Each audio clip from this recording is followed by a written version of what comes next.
Hello and welcome to iCan Media. We are coming to you from beautiful Vancouver, British Columbia. We are just outside of Canada Place where a huge conference is going on called Globe 2014.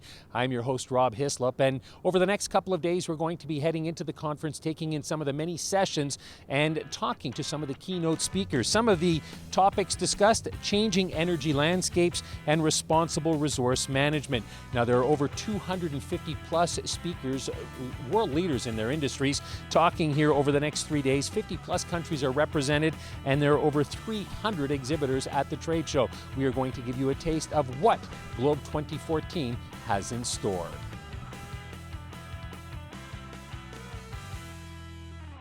On iCan Media right now, we are joined by Patrick Daniel, former president and CEO of Enbridge. Thanks so much for your time today. Oh, very good to be here. Thank you. You were here talking about green is the new black, and we're not talking fashion statement here.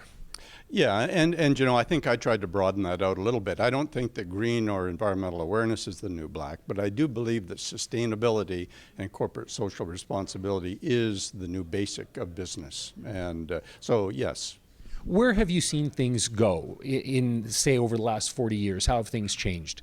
Well, as I mentioned in my remarks, going back 40 years ago, a corporate social responsibility program would be one where you said that you donated X% of your profits to charity every year, and that kind of summed it up. You didn't have to do much more than that. But nowadays, you have to have a very broad-based corporate social responsibility program that involves landowners and stakeholders, Aboriginal groups, a whole lot more people than the customers, employees, and shareholders that you used to worry about. And so it's been a dramatically expanding field and will continue to grow a lot as we go forward. Dramatically expanding, is it adding a lot to the bottom line as well to get all these other groups involved? Yes, it is. Now, when I say that, most people would say, well, no, it's not. It looks like a cost item only. But I don't think you really are going to get the social license to do business and therefore to build your bottom line unless you are a sustainable corporation and one that is socially responsible. So in the end, it's probably the biggest determinant of the bottom line of a corporation. One of the things you said is that this seems to be trending right now, but we're certainly not there yet and likely have a long way to go. Absolutely. Absolutely. We have a long way to go. And as I mentioned, I think now a lot of corporations look at sustainability from a defensive point of view. They don't want to have anything go wrong, so they take certain actions to make sure that nothing goes wrong. But they're not thinking of the opportunities around sustainability and social responsibility.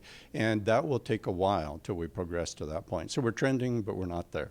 You also suggest that maybe we might have to wait for another round of CEOs to come into play, which I guess makes sense if you're expecting big change in any industry or any profession. It's got to be the young people coming up and initiating or at least following through on change that have been talked about.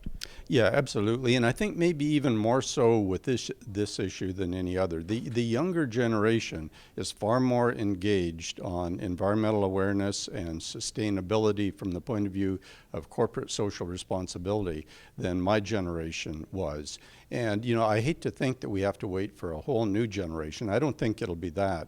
But we need to wait until this younger generation is being a little more influential in the way in which corporations design their CSR programs. What about board members? I mean, often these are the people that influence decisions. They tend to be people who've been around for a while, have the experience, and are used to doing things a certain way. Yeah, and I think board members have a very critical role to play on corporate social responsibility. But once again, I think right now they're thinking more from the point of view of wanting to make sure the corporations on whose boards they sit don't get in big trouble. So it's more of a problem avoidance rather than is opportunity generation. So I think the board, to a large extent, is where maybe corporations in general are, that it's more trying to avoid problems than anything else. But board members are being educated at a very rapid pace on the importance of CSR and sustainability. So I think we'll start to see some change kick in there as well. And one last thing here is that you're not having the corporate sector take all the responsibility here for change. You think that the average person can have an impact as well? Oh, absolutely. And in fact, I think the average person has to lead the change. And I find that most corporations, even though they're maybe not moving as quickly as I would like to see, are moving more quickly than the general public. And I think it's really hypocritical of the general public to expect corporations to implement sustainability initiatives if individuals aren't prepared to do it themselves. If they're not prepared to maybe downsize the vehicle or go to a hybrid vehicle, or if they think they have to have their thermostat turned up in Canada and their AC turned up in the US, we're really, unless you can engage that public, and if the public is demanding renewable energy, then I think corporations will follow. So to a large extent, the public is less engaged than corporations are, which I think is a real concern. Patrick, thanks so much for your time. Thank you. We've been chatting with Patrick Daniel, former CEO and president of Enbridge.